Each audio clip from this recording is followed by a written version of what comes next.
Pulau Dewata memang gudangnya seni kreatif. Tidak hanya bernilai seni, namun produk yang dihasilkan bernilai ekonomi.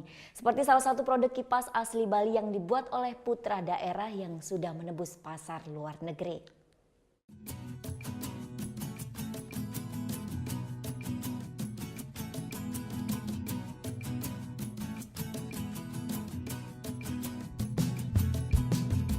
Kipas cantik penuh warna ini berasal dari perpaduan teknologi modern dan seni tangan.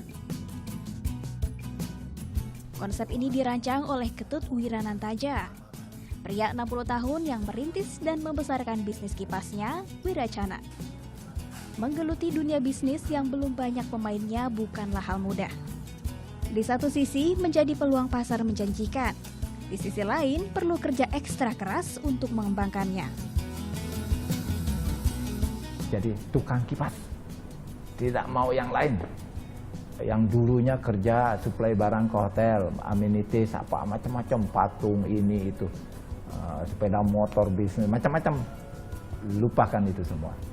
Saya adalah Pak Wira, tukang kipas. Bermodalkan niat dan yakin, pria lulusan Akademi Pariwisata Denpasar ini gerak-gerak. Oke, sekarang udah. Udah selesai kan nontonnya? Nah, jadi jangan lupa buat like, komen, dan subscribe ya.